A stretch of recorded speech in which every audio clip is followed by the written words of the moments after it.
Es horrible.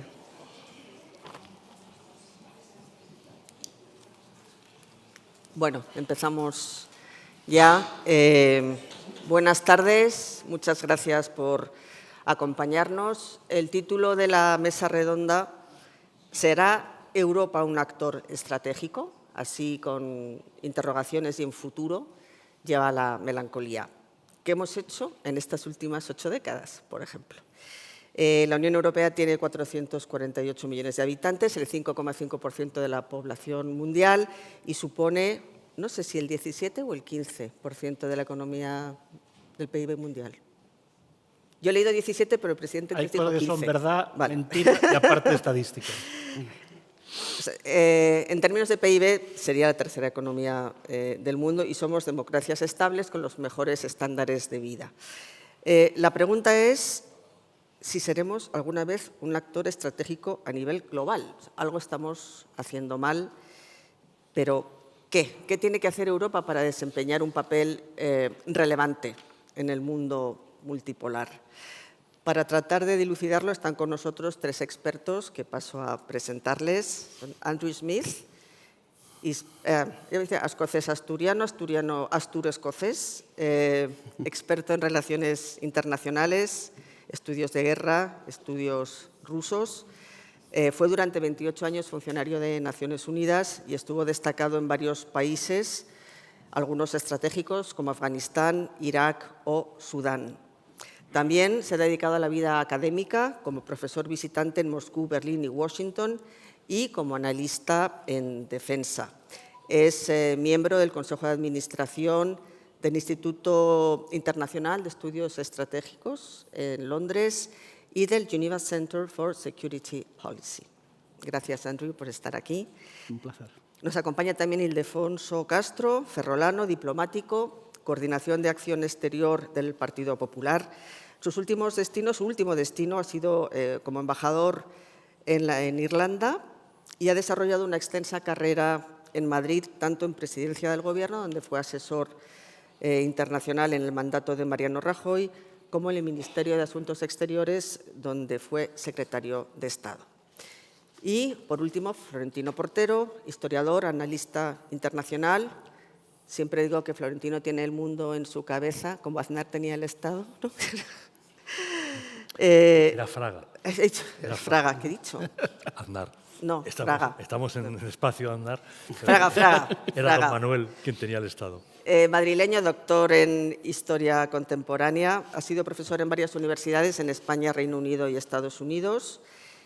Investigador senior en el Real Instituto Elcano y la Fundación Civismo. Es colaborador habitual de medios de comunicación sobre relaciones internacionales y política exterior española. Me gustaría empezar contigo, Florentino, por tu condición de historiador, algo breve, pero ¿cuándo Europa, que fue eje del mundo, cuna de imperios, pierde relevancia en el tablero mundial? ¿Hay algún punto de inflexión más o menos reciente? Es el arco de crisis que se inicia en 1914 y concluye en su fase básica en 1945, Primera y Segunda Guerra Mundial. Es un suicidio. O sea, Europa era el centro del mundo en todos los sentidos. Es donde había innovación, es donde había creación artística y filosófica, es donde en política se iba muy por delante de otros lugares, era el faro que en cierta medida iluminaba el resto del planeta, pero sencillamente los europeos decidimos suicidarnos. Las 2 guerras mundiales son guerras mundiales en el sentido de que intervienen países de distintos continentes, pero son sobre todo 2 guerras civiles, donde sencillamente el nacionalismo, que es un tipo de cáncer muy generalizado, se extiende, nos vuelve definitivamente locos y llegamos a la conclusión de que el vecino es nuestro enemigo. Cuando el vecino es nuestro enemigo, sencillamente hay que dejar pasar el tiempo para que todo el mundo se mate entre sí. Y eso hicimos. A partir del 45 hemos intentado resolver ese problema con gran medida, con mucho acierto, hasta la gran crisis del año 2007-2008, donde de nuevo empezamos a percibir que hemos perdido el norte y que mucho de lo que hemos estudiado como historia vuelve a convertirse en realidad cotidiana. Cada vez que se habla del peso de Europa en el mundo, se menciona la ausencia, como lastre, de una acción conjunta tanto en defensa como en política exterior. Bromeaba Torreblanca esta mañana con que ya casi es el no tema, ¿no? Pero creo que también hay una serie de crisis internas en las democracias que no invitan al optimismo. Pero hablemos primero de defensa. Europa ha descuidado sus capacidades, ha dejado su defensa en manos de Estados Unidos dentro del paraguas de la OTAN, y eso quedó en evidencia pues, en los Balcanes, en Ucrania más recientemente. El presidente Trump ha puesto a los europeos ante la cruda realidad de sus carencias. Mi pregunta ¿es posible que Europa pueda desarrollar capacidades defensivas, organizarse militarmente al margen de la OTAN cuando no somos capaces ni de llegar al objetivo de gasto? Andrew. Sí, ante todo, muchas gracias por la cordial invitación y estar con ilustres compañeros de tertulia. Y la pregunta del panel, que es, ¿será Europa un actor estratégico? Así expuesta, la respuesta es sí. Europa es y será un actor estratégico. Lo acabas de decir, 400 millones, PIB parecido al de Estados Unidos, niveles de riqueza, calidad de vida, élite global. Lo que no está claro es que si será un actor estratégico como un pilar proactivo y decisorio del nuevo contexto geopolítico, o será una pieza estratégica del puzzle a la merced de las potencias hegemónicas revisionistas del momento, es decir, Estados Unidos, China y Rusia. O sea, si no pintara nada. Como decía el embajador, si no estás en la mesa, estás en el menú. La pregunta pertinente sería algo como, ¿tiene y tendrá Europa la estrategia adecuada o necesaria para afrontar los retos y amenazas del siglo XXI? La respuesta ahora sería un no rotundo. Y yo añadiría una pregunta que hacíamos en Naciones Unidas cuando entrevistábamos a alguien para acceder al secretariado. ¿Dónde se ve usted dentro de 5 años? La respuesta más probable de Europa ahora sería, espero que no donde estoy ahora. Y Europa tiene, yo creo que 3 problemas esenciales en estos momentos. El primero es una disonancia cognitiva y un realismo mágico.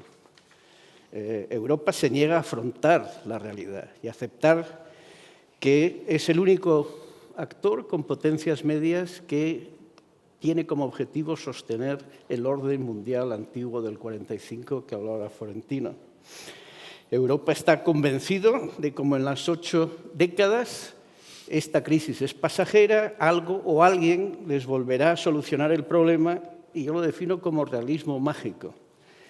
Segundo, el método europeo ya no funciona. Hay una frase que decía Graham Allison, cuando uno no sabe qué hacer, hace lo que sabe. Y era sobre la crisis de Cuba y cómo se gestionó en el 62. La Unión Europea, tras una trayectoria espectacular, desde 57 hasta la crisis de Lehman Brothers, tenía un sistema de toma de decisiones, de gestión, que era ideal para los Estados miembros y el ámbito en que se encontraba. Desde 2014 al 22, este sistema no funciona. Reuniones constantes con negociaciones sobre un comunicado biensonante, promesas y visualización de debilidad, no es lo que va a provocar un cambio de actitud de las potencias las que quiere modificar su comportamiento, Rusia, China, Estados Unidos. Por lo tanto, tiene que hacer un cambio de su gestión de crisis y el poder blando no funciona para los retos que se afrontan ahora. 18, 19 rondas de sanciones contra Rusia no producen ningún efecto. Pero es que las sanciones nunca produjeron efecto si no están acompañadas de otras herramientas útiles para llegar a tener y lograr sus objetivos. El poder duro, como estabas tú diciendo, es una herramienta que ha descuidado porque la ha subcontratado a Estados Unidos. Y el tercer problema es la ambigüedad institucional y visión estratégica. Europa es una transición constante Pero en estos momentos ha llegado a un lapso en el cual nadie, la pregunta, ¿dónde se ve usted dentro de 5 años? ¿Europa a dónde va? En una sociedad más jovesiana, más de poder duro, lo que se necesita es entidades de soberanía con una agilidad y una eficacia en la toma de decisiones e implementación de ellas para actuar contra actores que sí la tienen. Por lo tanto, Europa tiene que decidir 3 cosas. 1, ¿va a compartir soberanía y ser una federación-confederación o se va a contentar estar como está? Segundo, ¿cuál es su esfera de influencia? ¿Quiere incorporar a Ucrania en su esfera de influencia o la va a dejar caer a la esfera de influencia rusa? Y tercero, ¿está dispuesto a Europa a educar y convencer a sus ciudadanos y a sus élites de que el orden que también les ha servido durante 80 años ha cambiado y que el nuevo orden exige unos sacrificios, unas responsabilidades nuevas? Por lo tanto, ahí están los 3 retos y un factor, no quiero deprimirles absolutamente, pero el tiempo no corre a favor de Europa. El esperar a que algo o alguien te solucione el problema solo lo va a agrandar y será mucho más traumático y posiblemente, me aventuro, no sé si la palabra es correcta, existencial dentro de los 4, 6 o 7 años en que Europa espera que Trump se vaya, Putin se muera y Xi Jinping coja un COVID. Porque los que van a seguir son precisamente ya están en la nueva dinámica del nuevo orden y no el pasado. Evidentemente todos los factores se interrelacionan, pero por ordenar un poquito la conversación y quizás ir punto por punto, el área de lo que he preguntado sobre defensa, ¿seremos capaces de organizar, puede Europa, y tiene sentido, que se organice militarmente al margen de la OTAN? ¿A mí? Por ejemplo. Yo no lo recomendaría. Creo que Europa hay problemas, digamos, filosóficos, de principios, de valores que se han ido perdiendo. Hoy por la mañana el presidente Aznar decía 5 vectores en los que estamos peor: el invierno demográfico, la pérdida de peso económico relativo, la subcontratación durante 80 años de nuestra defensa de Estados Unidos, el retraso en la carrera tecnológica, en lo que nos vamos a jugar mucho, y nuestros valores, ¿no? Creo que uno de los problemas que tenemos es que una vez que tú has subcontratado la defensa de Estados Unidos, no solo te desentiendes desde el punto de vista presupuestario, reduces tu inversión, sino que dejas de pensar en la defensa.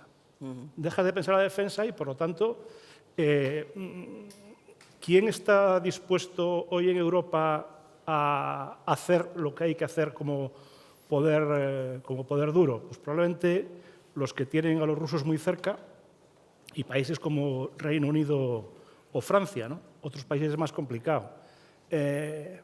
Hace poco, en un evento parecido a esto, alguien explicaba las encuestas que se habían hecho en varios de sus países europeos, cuántas personas estaban dispuestos a morir por su país. Sí. Claro, los porcentajes no eran muy alentadores, ¿no? Entonces, claro, Europa, que se ha ido... Digamos que Europa, después de la Segunda Guerra Mundial, es la historia de un éxito. Es la democracia, la reconstrucción, es un largo proceso de paz, pero eso lo ha hecho vivir en un mundo que pensaba ideal, donde todo estaba solucionado, y está menos acostumbrado a una relación de poder, a cómo están cambiando las cosas. El mundo, como ha dicho todo el mundo ha cambiado, las reglas son distintas, cada vez hay menos reglas y son cambiantes, ¿no? Y eso no es la especialidad de la Unión Europea. Además, yo comentaba antes, hay una frase que yo leí en una entrevista en los años 80, final de los 80, era una entrevista a un político francés, socialista, Dominique Moissy, que le preguntaban: oiga, ¿cuándo Europa va a tener una política exterior propia, de verdad europea? Y dijo: eso es muy fácil. Cuando Alemania se atreva a criticar a Israel, cuando Reino Unido se atreva a criticar a Estados Unidos y cuando Francia se atreva a criticarse a sí misma. Hay intereses muy distintos, ¿no? Y es complicado, hay muchos intereses distintos, económicos, militares, de todo tipo, y yo creo que Europa, como decía Andy, tiene que cambiar el chip, tiene que cambiar la manera de pensar, de la manera de actuar, porque si no estamos perdiendo terreno a pasos agigantados y el tren no vuelve a pasar. Me gustaría incidir brevemente en Ucrania de manera muy puntual. Me interesa vuestra opinión sobre la escalada de Rusia contra Europa, aparte de los hackeos y sabotajes, ya directamente con la agresión. En un repaso somero, Rusia ha cortado cables de comunicaciones en el Báltico, atacado un edificio de la Unión Europea en Kiev, violado el espacio aéreo de Finlandia, Estonia, Rumanía, Letonia y Lituania, interferido en el GPS del avión de doña Úrsula. Y bueno, ya pues el ataque con drones a la incursión en Polonia, 250 kilómetros adentro, con 19 drones. Da la impresión de que está probando los límites de la UE. Mark Rutte ha dicho que se va a reforzar el flanco oriental. ¿Es suficiente respuesta? ¿Cómo ves la situación, Florentín? Vamos a ver, Rusia es un Estado que tiene unos fundamentos políticos muy racionales y una ejecución política impecablemente racional. Lo que está haciendo Putin es lo que tiene que hacer una vez que decidieron estar en esta fase de la política. Recuerdas que hubo un tiempo en que Rusia trataba de entenderse con Europa y Estados Unidos, hubo un tiempo en que había una delegación rusa en el cuartel de la Alianza Atlántica en Bruselas, en la sede central. Putin decidió que ese tiempo ya no tenía sentido y pasó a convertirse abiertamente en un rival. A partir de allí, la política de Putin es impecablemente racional. Sencillamente hace lo que tiene que hacer para dividir a los europeos, para dejarnos muy claro que somos muy vulnerables, porque durante muchísimo tiempo no nos hemos defendido, pero sobre todo, y esta es una idea que ha tocado hace un momento Andy y que más o menos también tocó por la mañana Ana de Palacio. En política contemporánea, en democracias, lo más importante es la cultura política. O sea, es la visión de la realidad que tiene la gente como consecuencia de la educación, de la convivencia y de la experiencia. Nosotros hemos perdido el sentido de la realidad. Hace un momento Ildefonso referencia a ello. Nos cuesta mucho entender la realidad. A una provocación de Mira, Ana Palacio decía, Europa no se ha despertado. En todo caso está empezando a... Pero todavía no somos capaces porque no tenemos las herramientas mentales para ello. Porque estamos convencidos de que somos la vanguardia del mundo, de que el estado de bienestar es un derecho consolidado, manda narices, que la paz es un derecho consolidado, manda más narices. Vivimos en un conjunto de ficciones que nos cuesta mucho empaquetar, guardar en una caja y meter en un armario y volver a la realidad. Durante siglos fuimos la vanguardia en el pensamiento internacional. El mundo se ha formado en política internacional leyendo a los europeos. Hoy los europeos somos unos lelos que andamos por el planeta diciendo unas chorradas monumentales sobre cómo organizar la política internacional. Hasta que no seamos capaces de reaccionar, difícilmente podemos hacer frente a Putin.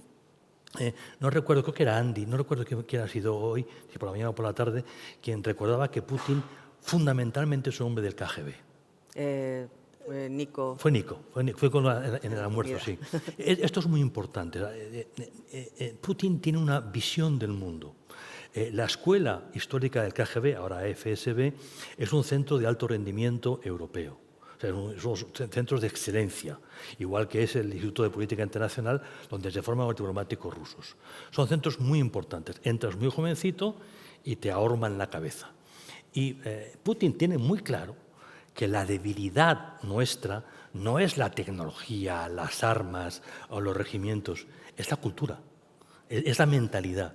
Y como buen hombre del KGB sabe que donde hay que trabajar de verdad es en el ambiente cultural. Y lo que está haciendo es utilizar, en este caso, aviones no tripulados sin carga, para mostrarnos lo débiles que somos y jugar con nuestros sentimientos para decir, bueno, en el fondo Chamberlain tenía razón.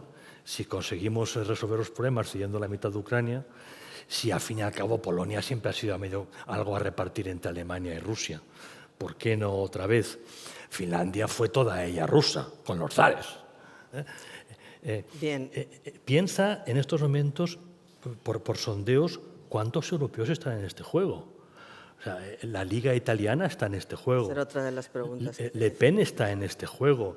El 35% de los votantes alemanes, que son el 25% de Alianza por Alemania, más el 5 de los partidos de la extrema izquierda alemana, está en este juego. Es decir, que a Rusia no le está saliendo mal la operación en el campo de batalla principal, que es la opinión pública. Has citado a Chamberlain y yo creo que esto tiene que ver también con la crisis de liderazgo en Europa. Europa leyó mal a Hitler, pero estaba Churchill. Ahora ha leído mal a Putin. ¿Y quién está? ¿A quién tiene? ¿A quién veis? Hay una señora estupenda que todavía sigo sin entender por qué el PP la ha renovado al frente de la Comisión Europea. Se llama von der Leyen, una fiera. Una fiera. Una capacidad intelectual impresionante, una gran coherencia, es brillante. Sí. Dejando al lado, tenemos a Rutte, que uno puede decir que es un cínico, gracias a Dios, es un político que conoce, sabe historia, aparte porque fue historiador de formación, conoce la historia europea, conoce la historia de la relación atlántica, y tenemos un canciller en Alemania que es una persona importante, que gobierna un gobierno de coalición complicado. Yo no veo mucho más. ¿Qué opináis? ¿Es importante el liderazgo en esta crisis? Evidentemente sí, pero yo el liderazgo es importante y estoy de acuerdo con los protagonistas, sobre todo porque no hay mucho en el panorama y hay que aferrarse a lo que hay, ¿no? Y creo que son dos personas en los que podemos tener cierta esperanza. Pero yo insisto... Rutte y... Sí, no von der Leyen. No von der Leyen. ¿No? Me refiero al canciller alemán, ¿no?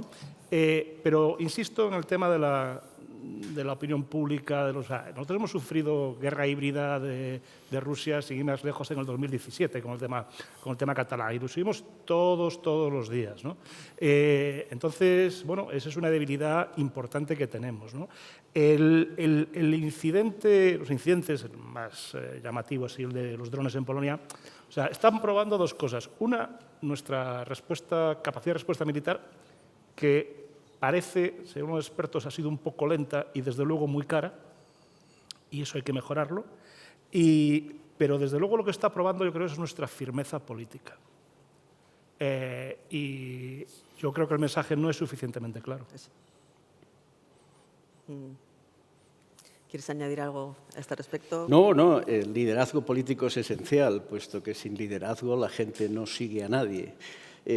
La crisis de liderazgo está clarísima desde el 20 de enero de este año, en el cual la presidencia americana ha dejado en un estado de shock a Europa y a otros países, pero estamos hablando de Europa en estos momentos.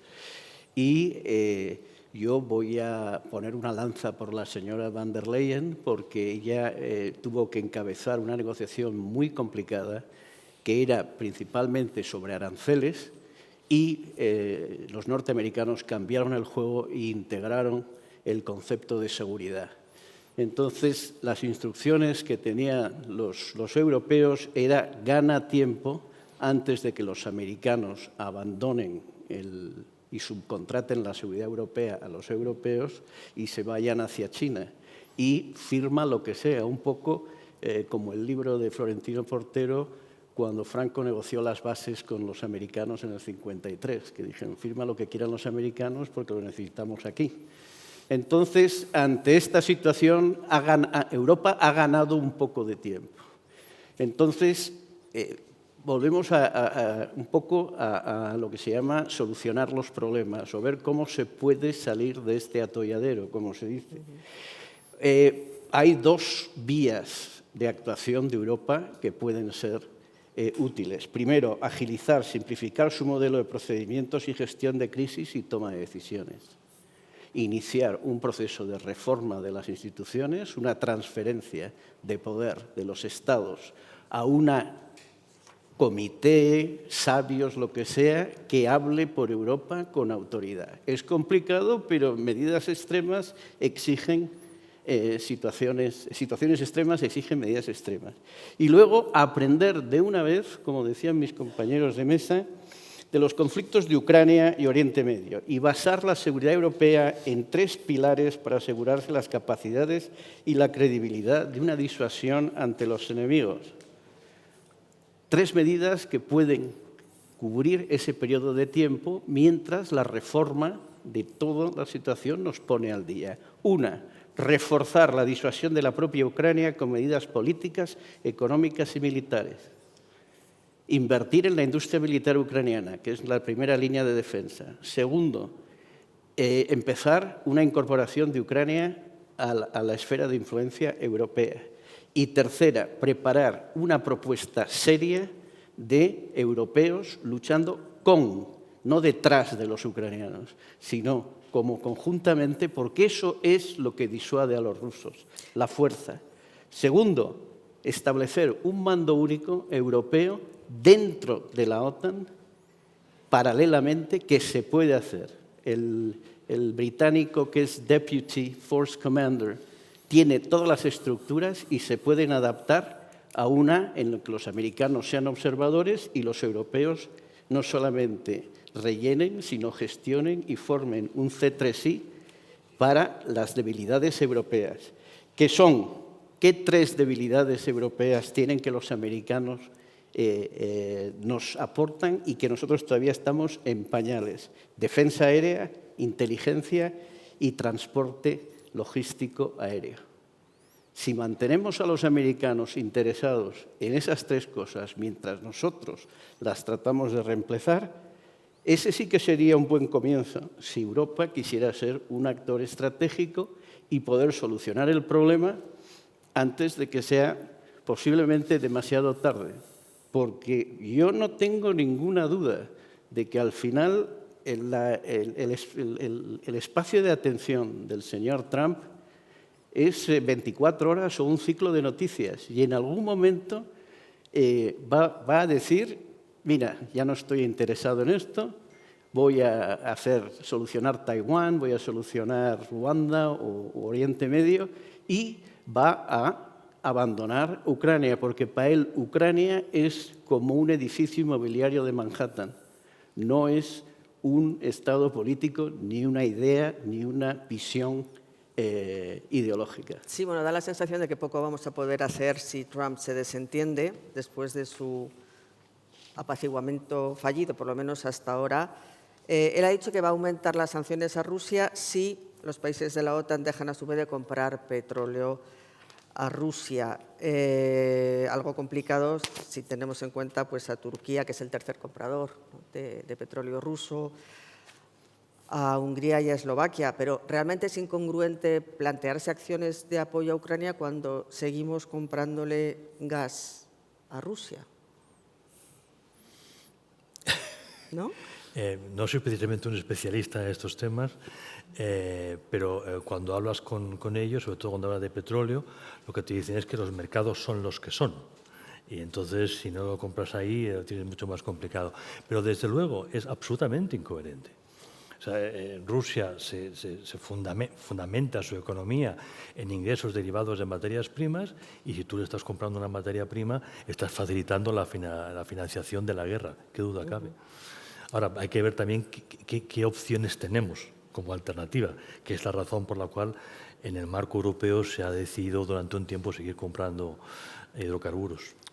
Si me permite, bueno, Sí, somos no doy la palabra, pero ir interviniendo caso como peculiar. queráis. Yo comprendo que alternativas a veces no hay muchas, pero si tú provocas una crisis con Argelia y tu solución es comprar gas ruso, claro, estamos en un problema. Nosotros tenemos un proveedor razonablemente fiable, barato, porque viene por tubo, y por razones de otra índole rompemos con ellos y la solución es comprar petróleo ruso. Francia, Bélgica y España somos los grandes, gas ruso, somos los grandes compradores de gas ruso por barco, ¿no? Bueno, creo que es un error. Estamos ayudando a financiar la guerra a Putin, ¿no? Y no tiene sentido. O sea, que a veces son errores propios que te fuerzan a hacer, en vez de corregir un error, cometes otro, con lo cual eso es un grave problema, ¿no? Pero sí que estamos ayudando a financiar la guerra. Este gobierno español lo está haciendo claramente con el gas. Hablando de política exterior, han pasado unas cuantas décadas de la frase atribuida a Kissinger de si quiero hablar con Europa, ¿qué teléfono marco? Quería preguntaros cuáles han sido los avances, si los ha habido, hacia una política exterior común y cuáles son los principales escollos. Y, vinculado a lo que decía Andrew de la necesidad de cambiar los procedimientos y los mecanismos, si tendría sentido acabar con el requisito de unanimidad en la toma de decisiones. El predicamento o la situación actual de los líderes europeos me recuerda a una frase que dijo Jean-Paul Juncker, primer ministro de Luxemburgo, en el 2012. Todo el mundo sabe lo que tenemos que hacer. Lo que no sabemos es cómo salir elegidos después de hacerlo. Yeah. Y por lo tanto, el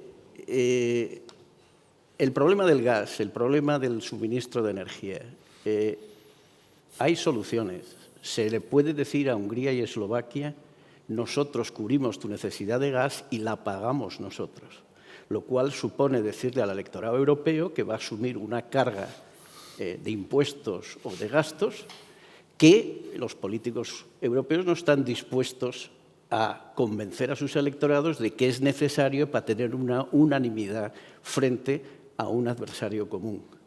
Los aspectos del norte de África, los aspectos del gas licuado que viene de Estados Unidos y de Doha y de tal, todo eso es negociable, pero tiene un precio que a ojos de los líderes europeos es exorbitante. Por lo tanto, tienen que contrarrestar y hacer la pregunta: ¿ustedes quieren que nosotros seamos un actor estratégico con todo lo que ello implica de sacrificio de tesoro, ataúdes y compromiso social? ¿O seguimos como estamos ahora y apaciguamos a Trump en un momento, apaciguaremos a Putin en otro momento? Y vean ustedes el acuerdo que acaban de llegar chinos y americanos con TikTok y en todos sus problemas de aranceles. Sus dos economías están en la cuerda floja y ven que medidas que se pueden tomar retroactivas pueden poner la economía en recesión en el año 26 y están haciendo estratégicas de lo que se llama damage limitation, limitación de daños, para evitar. Yo no veo en estos momentos Europa, ningún líder ni ninguna institución haciendo un ejercicio similar. Por lo tanto, hay que cambiar, como dice, la manera de operar. Yo creo que en la Unión Europea, que tiene elementos muy positivos, está más diseñada para cuestiones más, por decirlo de una manera muy genérica y perdón la simpleza, más económicas, ¿no? Son ámbitos en los que ir a una votación por mayoría cualificada a lo mejor puede tener más sentido. Yo entiendo que la unanimidad es un problema, pero es un problema muy real. Cuando estamos hablando de temas de política internacional y de defensa, eso es soberanía pura. O sea, no estamos hablando de si subvencionamos la cebada o la política industrial. Es si tomamos decisiones que pueden costar dinero y vidas. Entonces, esto es más complicado. Yo creo que la Unión Europea está mal diseñada para esto. Creo que quizás, y no sé si es por mí muy nostálgico, quizás el Tratado de Niza solucionaba algunas cosas, ¿no? Porque, por decirlo de una manera muy resumida, no solo que el presidente Aznar hubiese conseguido más peso para España, que eso era importante, muy importante, pero yo creo que había un elemento importante, que era el Consejo, era la institución central. Mientras que la Comisión y el Parlamento Europeo, entonces era una institución relativamente, no sé, débil o naciente, la Comisión estaba un poco apartada. Yo creo que el problema que tiene la Comisión es que no tiene accountability. Es decir, aquí quien se juega los votos de sus ciudadanos son los primeros ministros de los países. La ficción del Spitzenkandidat creo que no es así. No es así. O sea, entonces, yo creo que realmente los que tienen que tomar el centro de verdad de gravedad de las decisiones, especialmente en temas de política exterior y de defensa, tiene que recaer mucho más en el Consejo. Lo estamos viendo ahora con un poco escenario de política ficción, de que va a haber un acuerdo en Ucrania y estamos viendo una coalición de voluntarios para desplegar tropas. Bueno, eso es una demostración no tengo nada en contra de la coalición de voluntarios, me parece muy bien que participe el Reino Unido, que participe Noruega, pero es una muestra también de una demostración de que las estructuras de la Unión Europea y, sobre todo, la voluntad política, en términos de Draghi sería whatever it takes, hacer whatever it takes en temas de política exterior y de defensa, yo creo que eso es más difícil por lo que implica, porque hay intereses diferentes, porque luego cuando te vas a hacer un avión de combate te peleas, bueno, ¿yo qué porcentaje voy a hacer? ¿Voy a hacer el ala derecha? Que es la atomización en la claro, la industria de defensa fragmentación, de los es decir, problemas. no solo la atomización, sino los intereses muy nacionales que subyacen en todo ello. Es complicado. O sea, la Unión Europea, para estar en un mundo donde las relaciones son cada vez más de poder y menos reguladas, pues o te adaptas un poco a tu ecosistema o el ecosistema suele terminar por engullirte.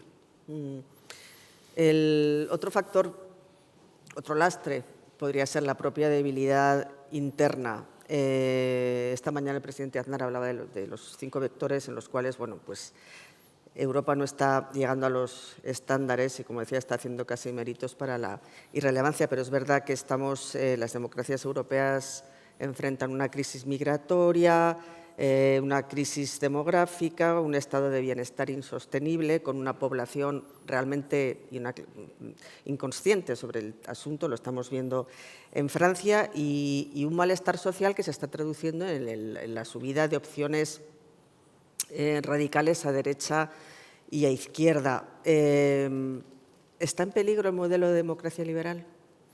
En todo Occidente. En Estados Unidos, en América Latina y en Europa. Sí, sin duda.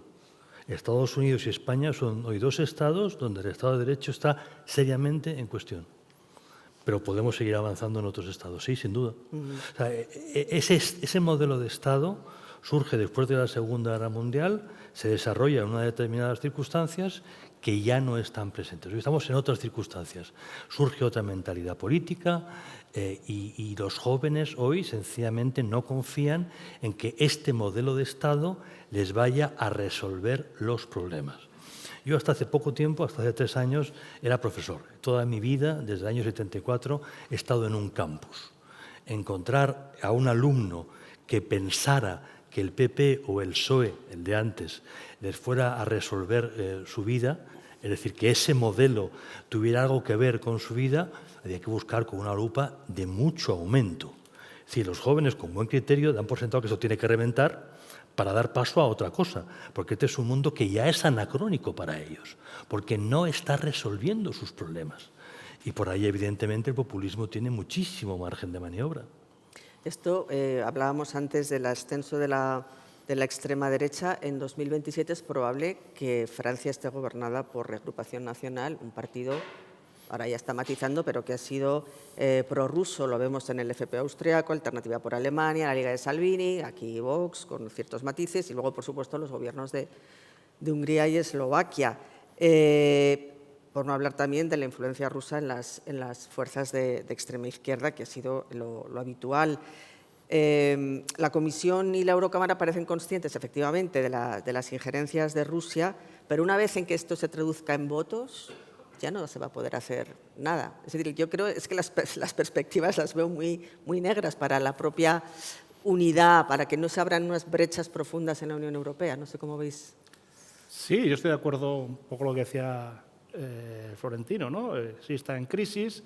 Creo que, por ejemplo, todas las democracias occidentales, casi todas, padecemos un problema de fragmentación política, fragmentación parlamentaria.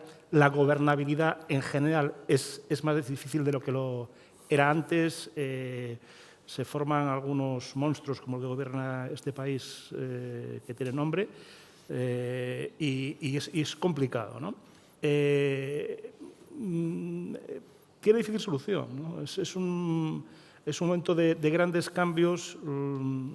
Los populistas dan las respuestas, como decía, también era Juncker, creo, las respuestas equivocadas a las preguntas correctas que se hace la gente, la duda, esto me conviene. Está claro, ¿no? Los jóvenes votan radical, ya sea derecha o izquierda, y los partidos más tradicionales que hemos construido, digamos, la Unión Europea que conocemos, o los países miembros como los conocemos, pues digamos que en general gozan de peor salud que hace unos años, ¿no? Y es otro factor de inestabilidad. El otro factor de autoboicoteo puede ser la burocracia con todas las inercias, un poco que enlaza a lo que comentaba antes Andrew. El otro día leía unos datos sobre grandes modelos de lenguaje, hablábamos de tecnologías, y generados por inteligencia artificial, y entre los principales, los más utilizados en el mundo, no había ninguno europeo. Sobre el Mistral, pero ya muy abajo. En cambio, debemos ser la única región del mundo con el tapón pegado a la botella. ¿Cómo es posible salvar esa distancia, combatir la burocratización, la hiperregulación? En fin, el informe Draghi, tampoco hay que irse muy lejos. Él ha hecho el diagnóstico, como decía antes Torreblanca, un exceso de diagnósticos, pero no es nada que él no advirtiera, y sin embargo hay una resistencia enorme para poner en marcha las medidas. Sí, yo creo que has dado el clavo con el martillo. Europa, lo que ha estado haciendo bien durante 80 años, cree que si sigue haciendo lo mismo le va a dar los mismos resultados, que es un poco la teoría de Einstein, ¿no? La locura es hacer el mismo experimento multitud de veces esperando un resultado distinto. Entonces, Europa es reactiva, está muy bien, bueno, mientras legislemos cuánto tiene que medir un coche, cuánto gas y tal, estamos poniendo unas normas que hacen una sociedad más civilizada, más culta, etcétera, etcétera. Pero en realidad eso es no leer la situación. Estamos en una situación como en los años 30, después de la gran crisis económica. Vino un presidente americano, FDR, que dijo unas palabras que van a decir, we only have to fear itself. Hay que tener miedo al pánico. Y a raíz de eso propuso unas medidas y se convirtió en un presidente proactivo para atajar los problemas. Y yo creo que ese cambio de mentalidad de los líderes políticos europeos, las instituciones, es quitémonos la venda. Veamos bien que la estrategia y los objetivos de Rusia son volver a esferas de influencia y poner el cuarto dimensión de Dugin en una implementación que es un régimen postsoviético imperial. Segundo, que China no negocia bajo los cánones. Entró en la Sociedad Mundial del Comercio porque la administración americana creyó lo mismo que creyó FDR sobre Stalin. Si lo tratas como un miembro del club, se comportará como un miembro del club. Y eso no funciona porque son distintos y tienen otro proyecto existencial. Aceptar eso y tomar las medidas de cómo actuar y qué medidas será el gran paso para poner la iniciativa y hacer que ellos reaccionen. Y viendo cómo reaccionan ellos, nosotros ver lo que funciona y lo que no funciona. Exactamente lo que ha hecho Putin con los 19 drones. Está viendo los puntos débiles. Eso ha ocurrido en la Guerra Fría toda la vida, el GUCAP, Greenland, Iceland, UK. Ahí ha habido un montón de veces submarinos, aviones, viendo lo más débil y tal, y viendo y analizando inteligencia. Eso es lo que están haciendo los rusos, que lo hacen muy bien. ¿Por qué no lo hacemos nosotros? Hay que ser proactivos. Ya está bien de decir, oye, qué mal están las cosas, sentir self-pity y decir esto no tiene solución, esto no va a ninguna parte. No, la hay. Lo que pasa es que hay que afrontarla y tiene, por supuesto, un precio en todos los aspectos. Y eso es lo que tiene que iniciar los líderes políticos y las instituciones europeas. Ser proactivos y atajar los problemas. Pero no está los organismos europeos hipertrofiados. O sea, ¿es factible mover esta maquinaria, incluso de 27? ¿No han sido las ampliaciones el suicidio de Europa, de la Unión Europea? Este es un debate muy antiguo que viene del Tratado de Maastricht. En aquel momento, y la hemeroteca está llena, y tú lo sabes, de buenos artículos explicando por qué no se debía hacer lo que hicimos. El argumento básico es, vamos a ver, usted quiere dar un salto gigantesco profundizando la Unión a través de una moneda común, la política económica y monetaria, que es un hecho histórico relevante. Perfecto. ¿Usted considera que tiene que ampliarse el enlargement? Perfecto. ¿A o B? No puede ser A más B. Y lo que nos dijeron los políticos es, ¿qué razón tenéis? Pero no tengo opción más que A más B. No puedo frenar el proceso y no puedo decir a los polacos o a los checos que no pueden entrar. Por lo tanto, evidentemente, eso ha sido un problema, porque negociar temas tan delicados entre tantos es un problema. Y ahora lo que sabemos es que los tratados, el marco jurídico, ya se nos ha quedado antiguo. Ya necesitamos retocarlo. Y también nos dicen los políticos, cuando les hablamos de esos temas, es, mira, cualquier cosa menos abrir ese melón. Porque ese melón supone que tengo que pasar por todos los parlamentos si llego a un acuerdo. Y si llego a un acuerdo y paso por los parlamentos, en varios me van a decir que no. Por lo tanto, no puedo hacer eso. Bien, esta es la realidad. Por lo tanto, una vez más, lo que toca es hacer política y ejercer liderazgo. No hay más. Y hace ya un siglo, Ortega y Gasset nos explicó que la política es pedagogía. Si tú no explicas a la gente los problemas reales, no te puede extrañar que la gente no responda como debería responder. Si no, es que la sociedad no está madura. A lo mejor es que los políticos no están haciendo lo que tienen que hacer. Claro, hay que explicar las cosas, explicar cuáles son los márgenes de maniobra. Y no lo estamos viendo. No estoy hablando de España solo, estoy hablando en general. En Europa no existe hoy de verdad un debate dirigido a la sociedad para afrontar estos temas. No, y cuando le diriges, como ha pasado con Bayrou o como pasa con los presidentes sucesivos de Francia, que intentan hablar a la sociedad como adultos, pues acaban... Yo creo que ya antes de François Hollande ya se intentó hacer reformas y todos los presidentes, viniendo del Partido Socialista o de los republicanos o de la invención macronita, todos ellos han chocado con la realidad, y es que los franceses no quieren renunciar a sus derechos, que en realidad son privilegios y que los van a perder porque el fin de mes es el fin de mes y las cuentas son las que son. Sí, bueno, en misma línea. Creo que la ampliación, entiendo, la ampliación tiene sus ventajas y tiene su sentido. Lo que pasa es que, bueno, cuando tú aumentas el número de miembros, estás dificultando el proceso de toma de decisiones, ¿no? Con todo el respeto que teóricamente un país de pequeño tamaño pueda bloquear una decisión, pues no es un sistema muy eficiente. Creo que, si vuelvo a hablar de ampliación, creo que la Unión Europea tiene que afrontar en serio un cambio institucional y probablemente de financiación, ¿no? Para afrontar una más que posible nueva ampliación en el futuro. Porque si ya hoy la gobernabilidad es difícil, pues una vez que aumentes el número de participantes se va a dificultar mucho más, ¿no?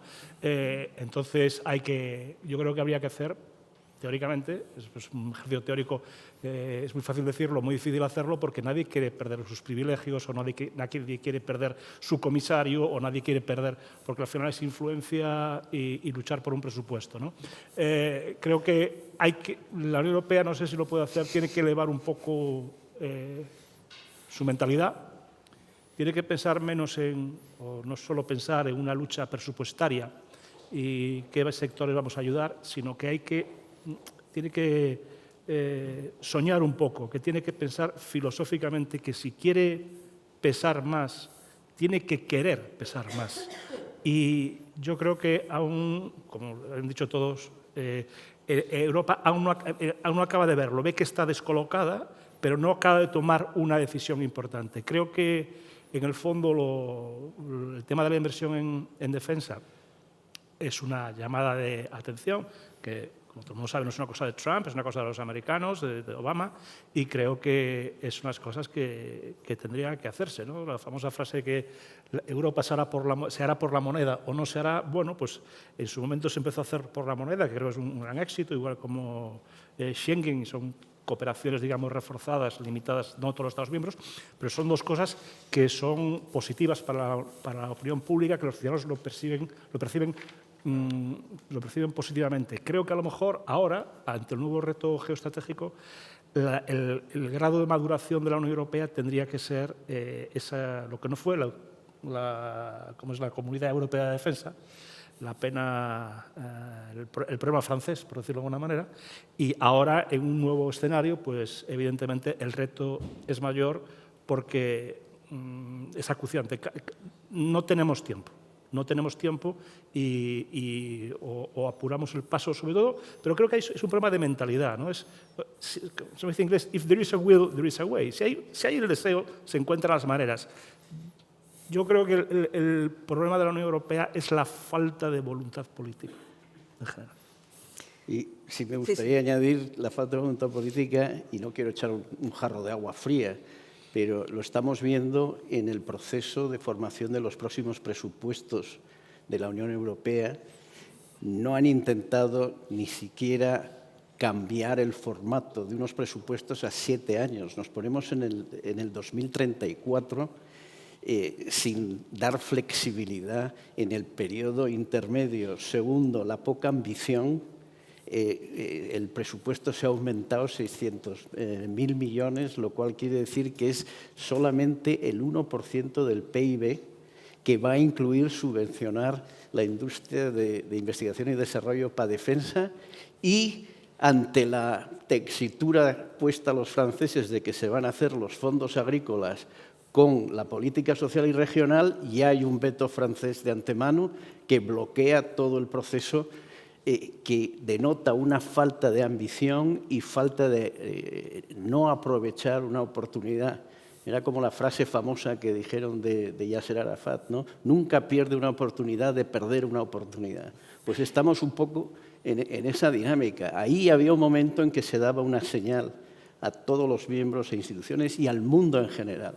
Si en ese momento Europa decide triplicar su presupuesto, que no sería el 3% del PIB de la Unión, eso sería una señal a los rusos de que estamos tomándonos el problema en serio y de que vamos hacia un proyecto que va a ser su rival y estamos dispuestos a ponernos delante en cualquiera de sus ambiciones. Entonces, es un poco pesimista, pero esperemos que se corrija. El mes que viene tendremos 50 drones entrando otra vez en Polonia. Sobre política exterior, esta mañana se ha hablado de las relaciones euroatlánticas a raíz de la llegada de Trump, de su política errática y del evidente menosprecio que demuestra hacia los europeos. ¿Se puede hablar de crisis, retomando un poco lo que estaban hablando esta mañana? ¿Creéis que hay una crisis en las relaciones euroatlánticas o es un paréntesis, digamos, que no va a afectar a lo esencial? No es un paréntesis, es una crisis en el sentido original de la palabra, es decir, que se interrumpe toda una forma de trabajar. Siempre, cuando hablamos de la Alianza Atlántica, necesariamente hacemos referencia al Tratado de Washington, a los artículos 4 y sobre todo 5, etcétera, etcétera. Vamos a ver, lo fundamental, y hacía referencia el presidente Aznar esta mañana, es que la Alianza Atlántica no va solo de defensa. Es sencillamente que un conjunto de países a ambas orillas del charco deciden ir juntos, afrontar juntos los retos de un periodo histórico. Eso ya ha acabado. Eso ya no es así. Ya no existe la Unión Soviética. Las circunstancias son otras. Lo que el presidente de Estados Unidos actual nos ha dicho es: ya no vamos juntos, somos rivales, tenemos un tratado que podemos interpretarlo a ver cómo puede funcionar. O sea, no, Estados Unidos de entrada no se plantea abandonar la Alianza Atlántica, no se plantea denunciar el Tratado de Washington, pero vamos a repensarlo. Hay un tema básico. Normalmente, siempre los temas de política internacional, quizá por el peso de la cultura jurídica en España, lo vemos siempre en clave jurídica. El Tratado de Washington, en el artículo 5. Ahora, en el clave de defensa, el artículo 5 ha sido siempre irrelevante, porque no dice nada. Dice que si una de las altas partes contratantes es atacada, los demás se sentirán atacados y tomarán alguna decisión. Por ejemplo, te llamo por teléfono y te digo cuánto lo siento. O te envío un telegrama Eso es perfecto, ¿eh? O sea, eso está en el tratado y no pasa nada. Lo fundamental era el compromiso de que siempre habría unidades militares en la frontera con la Unión Soviética. Ese era, de verdad, el vínculo, el linkage en el clave de defensa, eso. ¿Qué ha hecho Trump nada más llegar? Retirar tropas de primera línea, que era una exigencia de Putin puesta por escrito semanas antes de invadir Ucrania. Semanas antes, Putin envía un documento a Bruselas, OTAN, y un documento a Washington, D.C. En el caso de Washington, D.C. es un tratado, ¿no? Y en el caso de Washington es una reflexión. Bien, lo que pedía Putin a Estados Unidos es: ustedes me retiran tropas de primera línea, de tal manera que yo puedo intervenir sin llevarme por delante a un regimiento norteamericano, y segundo, usted retira armamento nuclear. Ese era el vínculo de defensa, el armamento nuclear y las tropas norteamericanas en primera línea. El artículo 5 es irrelevante. Entonces, Trump sí que ha dejado muy claro que el vínculo en la clave de defensa no existe. Y a partir de ahí inicia una negociación a su estilo, que es que ni él sabe lo que quiere. Busca el beneficio en el corto plazo. Entonces sí, la Alianza Atlántica no va a volver a ser lo que fue. Primero, porque la historia nunca va marcha atrás. Y segundo, porque los norteamericanos piensan que hoy las circunstancias son otras, los escenarios son otros, y los europeos no queremos involucrarnos demasiado en el espacio Indo-Pacífico, que es el teatro de operaciones fundamental. Por tanto, estamos en otra etapa.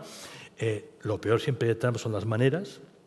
Se podía haber hecho de otra manera, sin insultar, sin ofender, sin nada por el estilo, pero evidentemente ahora los europeos más Canadá tienen que plantearse en qué medida desean adaptar la Alianza Atlántica a un tiempo nuevo o sencillamente renunciar a ello. Yo me resisto a enterrar el vínculo transatlántico. No quiero. Creo que toda relación personal evoluciona con el tiempo. También las relaciones entre países y se adaptan. Hay momentos más difíciles o más fáciles. Ahora estamos en un momento con muchos sobresaltos, hay baches en la carretera, pero ese vínculo probablemente tenga que evolucionar, pero sigue siendo básico para nosotros en múltiples facetas, como dice muy bien Florentino y decía el presidente por la mañana, no solo en la faceta militar, que es una de ellas. Y conectando con lo que decía Florentino, la OTAN, la seguridad es indivisible, es global. Si los europeos queremos hacer valer nuestro peso a Estados Unidos, tenemos que demostrarle que somos útiles. Porque en una alianza todo el mundo tiene que aportar, según sus capacidades, según sus medidas. Lo que no puede ser es un gorrón de seguridad. Tienes que contribuir con seguridad. Y ese es un buen ejemplo. Es decir, Estados Unidos pivota hacia el Indo-Pacífico, como muchos. Bueno, la OTAN tiene que ser también el Indo-Pacífico. Creo que Eso se iba a preguntar. Es que en una entrevista reciente en El Mundo, Wolfgang Ischinger decía: Europa tiene que mirar justamente esa zona. Estamos hablando de Japón, de Australia, de Corea del Sur, de India, zonas con un crecimiento económico muy rápido y con muchísima innovación. Entonces, ¿tú vas también por esa línea, opinas? Sí, claramente. Es decir, creo que el abrir la OTAN a los AP4 es un gran acierto y eso hay que profundizarlo, ¿no? Y se ve, por ejemplo, Japón, que se ha quitado su camisa de fuerza que tenía en temas de defensa, pues está abierto a hacer cooperación industrial en proyectos con países europeos. Todo esto ha cambiado, es decir, la seguridad es indivisible. Es decir, Rusia o China nos están atacando hoy dentro del mando del SACEUR. Está habiendo guerra híbrida, están haciendo un montón de cosas. Hackers, todo lo que queráis. Es decir, la seguridad es global. Y Europa no puede... Es importante que Europa cubra bien su zona natural, que es el flanco europeo, tanto el este como el sur. Pero tiene que estar dispuesta a, si quiere ser un actor estratégico, a jugar estratégicamente, globalmente, y el Indo-Pacífico es un sitio. ¿Qué opinas? Sí, bueno, yo creo que el vínculo transatlántico y la relación a ambos lados del Atlántico no va a ser la misma, pero no está finiquitada y seguirá siendo uno de los pilares en ambas orillas del futuro. El caso es que ha cambiado, como dicen los soviéticos, la correlación de fuerzas y ha cambiado la realidad geoestratégica. Estados Unidos, ya no de Trump, sino de Obama, y quizás vayamos más tarde, tiene problemas de sobreextensión, problemas de déficit, y lo que no entendían, como decía, no me acuerdo quién lo decía, un finlandés, los americanos no entienden cómo 300 millones de americanos tienen que defender a 400 millones de europeos contra 100 millones de rusos. Por lo tanto, han dado la indicación de que la relación tiene que ser más sana, más equilibrada y más enfocada a resolver problemas.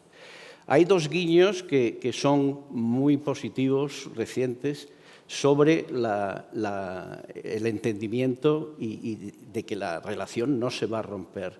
Primero, el papel blanco de defensa británico, en el cual apoyan la creación de 2 portaaviones con sus grupos de escoltas basados en cooperación con fragatas y destructores y grupos de combate americanos. Uno sería trasladado al Indo-Pacífico. La cooperación de la AUKUS con Australia para submarinos para controlar la primera línea de defensa en el Pacífico Occidental. Y luego la reacción de Polonia ante los 19 drones que cubrieron su espacio aéreo no fue invocar el artículo 5, fue invocar el artículo 4. Y el artículo 4 indica las consultas para resolver el problema con los países miembros que estén interesados en resolverlo. Por lo tanto, se apuntaron Finlandia, los Bálticos, Alemania, una coalición de 2 y 3 voluntarios. más, para resolver el problema que tienen en ese agujero de inteligencia y de escalada armamentística en la zona, que hay huecos y la dominación de la escalada la tienen los rusos más que los polacos. Y por lo tanto, para rellenar esos huecos están resolviendo ese problema. Los americanos dijeron que estaban dispuestos a contribuir en esta solución del problema específico que se habían identificado allí.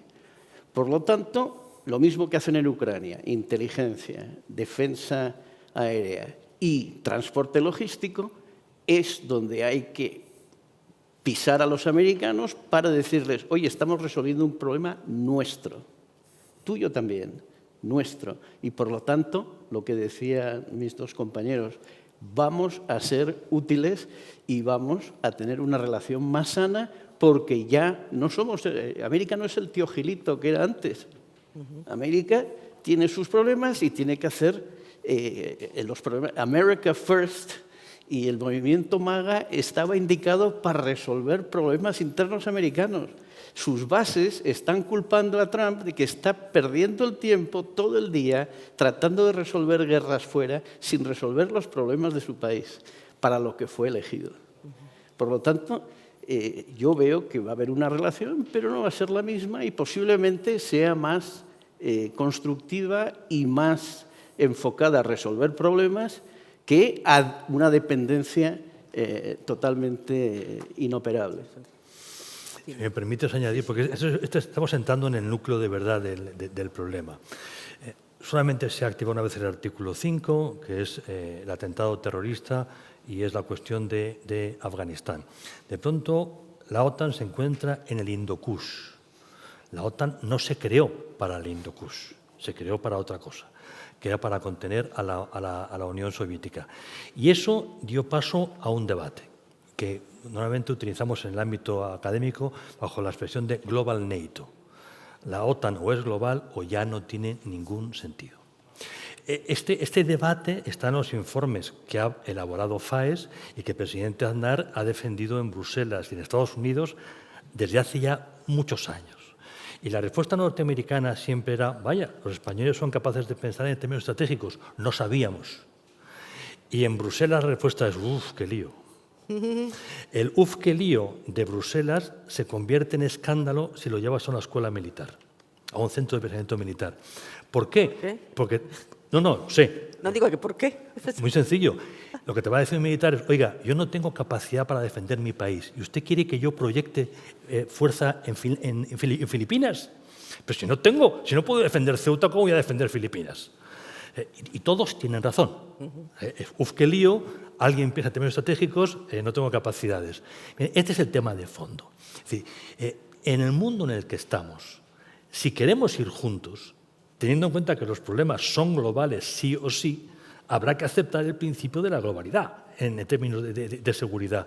Por lo tanto, olvidémonos de que la OTAN es el mecanismo que hemos conseguido engañando a los norteamericanos para que resuelvan nuestro problema de defensa y nosotros podamos invertir en defensa. Hubo un tema clave, precioso, en los años 70, 80, no muy conocido para la gente normal, y es cuando decidimos no gastar en capacidades militares por interés militar. Y es que la única forma de garantizar la disuasión nuclear norteamericana. Los norteamericanos lo que nos decían es, oiga, tengan ustedes regimientos de carros como Dios manda, baterías de artillería como Dios manda, a las tácticas para defenderse de los rusos. Y el argumento europeo es, vamos a ver, si yo hago eso, los rusos se van a atrever. Y aunque gane, para cuando yo gane, ya han llegado al Sena. Por lo tanto, ese escenario no me gusta. Los europeos dejamos de invertir para que la disuasión nuclear fuese la única opción posible. Eso es parasitar al contribuyente norteamericano. Lo hemos hecho durante décadas. Y finalmente el contribuyente norteamericano se ha hartado. Esta mañana Ana de Palacio recordaba un discurso de Gates en Bruselas. El discurso más importante de Gates fue 2 años antes en la American Defense University. Y era todavía secretario de Estado de Bush, no de Obama. Y ya entonces Gates dijo, este juego se va a acabar. O sea, no podemos los norteamericanos seguir manteniendo esta broma de que nosotros les pagamos la seguridad a los europeos. Si queremos mantener la alianza y nos interesa mucho, habrá que ir a Washington y decir, de acuerdo, hay un tiempo histórico que ha sido superado. Estamos en unas circunstancias nuevas. Los problemas son comunes. Ahora vamos a hablar de cómo juntos, repartiendo responsabilidades, afrontamos estos retos que son comunes. Los norteamericanos te van a escuchar en esas circunstancias. Bueno, la cumbre de La Haya ha podido ya ir preparando el terreno. Sí, y en la cumbre de Madrid previamente había una delegación de Corea del Sur, había una delegación de Japón y no recuerdo qué otro país. Nueva Zelanda y Australia. Nueva Zelanda y Australia. Es decir, que ellos, los que están en el espacio del Índico-Pacífico, saben que están en el mismo grupo que nosotros. Básicamente porque los chinos los etiquetan de esa manera. Por lo tanto, ellos apuestan a mejorar la relación. Somos nosotros los que no queremos complicarnos la vida porque nos cuesta aceptar que vivimos en un tiempo nuevo. Y ya por último, para ir terminando, la otra pata del tablero global que es China. Bueno, la pandemia dejó de manifiesto nuestra absoluta dependencia en asuntos vitales de suministros como material sanitario hasta chips. Y al mismo tiempo es una potencia que no es nada amigable. ¿Cómo podemos considerar a China? ¿China es un peligro para Europa? ¿Cómo puede manejarse? Bueno, en la terminología tanto de la OTAN como de la Unión Europea aparece como reto sistémico. Rival sistémico. Depende de... O sea, la OTAN y la Unión Europea utilizan el término sistémico y cada uno dice reto y el otro dice rival. Pero finalmente es lo mismo. Obviamente la Unión Europea no quiere repetir el mismo término que se aprobó en Madrid precisamente de RISC. Ahora, China está tratando de poner patas arriba los restos que quedan del orden liberal que nosotros creamos después de la Segunda Guerra Mundial, que ha sido la garantía de libertad, justicia, bienestar, etc., porque están tratando de imponer un imperio característico del siglo XXI. Son muy lógicos, no es nada difícil entender ni a Xi Jinping, ni al Politburó, ni a los dirigentes chinos, y ellos sencillamente, como buenos ingenieros que son todos ellos, van desarrollando un project plan,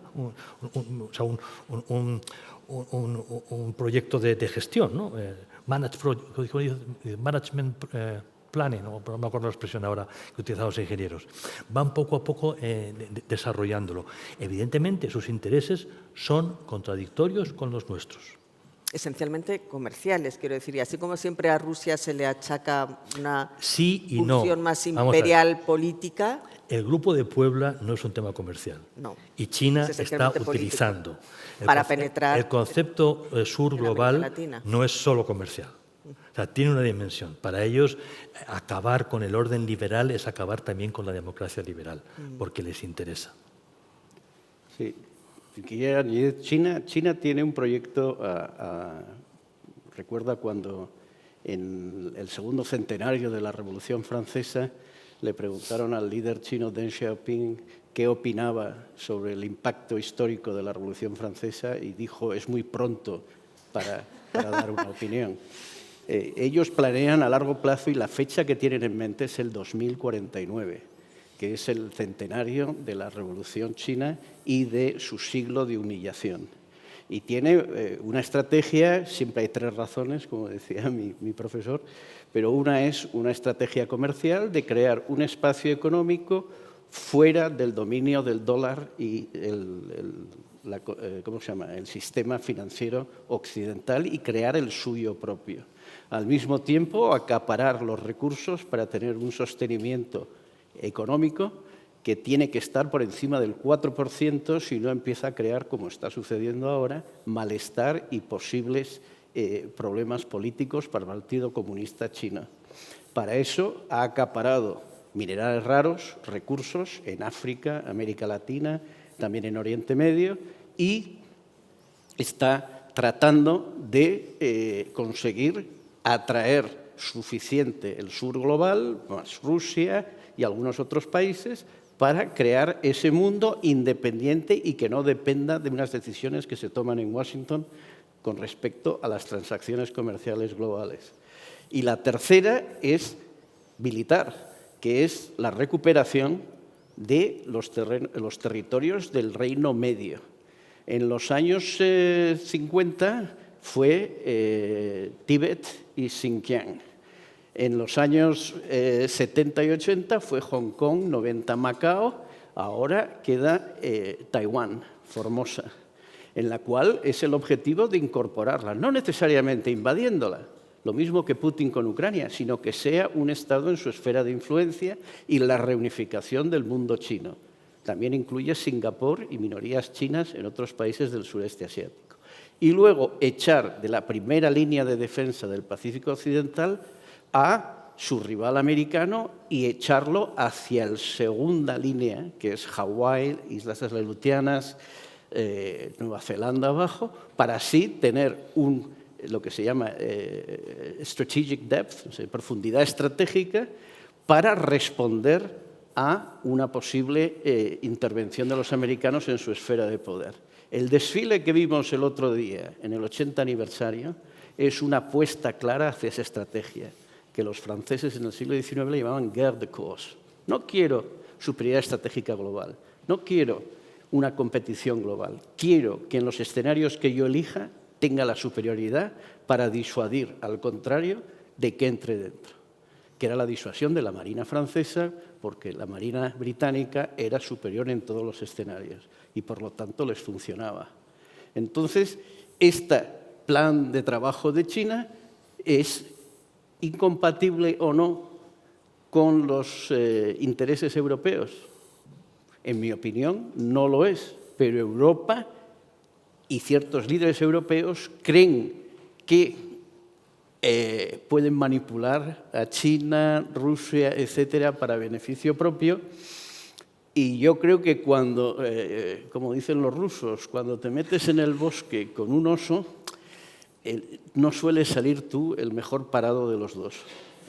Entonces, ahí es el dilema que tenemos ahora de decidir qué posición vamos a tener con China y, como decía Florentino, ¿vamos a apoyar a Estados Unidos en una estrategia que se enfrenta al proyecto chino del 2049? ¿Tiene Europa una estrategia autónoma, digamos? Europa no existe. Bueno, los líderes europeos... A ver, estoy pensando, sin contar a Pedro Sánchez, vamos, a un gobierno que está actuando como quintacolumnismo de China, dejando esa parte al lado, el resto de las democracias europeas. ¿No hay en Bruselas una estrategia común frente a China? Sí, hay documentos de la Unión Europea muy bien elaborados que reconocen todo lo que acabamos de contar, que China es un problema. Al mismo tiempo, la Comisión Europea trabaja conscientemente para facilitar que China penetre en el mercado europeo a costa de la industria europea. Claro, es que... Vamos a ver, si nombras como comisarios y como presidente de la Comisión a determinada gente, lo lógico es que actúen así. O sea, el presidente... Nos vamos a pegar un tiro y ya. No, ese es, en fin. ¿Queréis añadir algo más ya respecto a esto? Bueno, pues esperemos que con un futuro cambio de la Comisión, a lo mejor avance algo Europa. Bueno, pues sí, lo vamos a dejar aquí ya. Muchísimas gracias por la asistencia y daremos paso al siguiente panel. Gracias.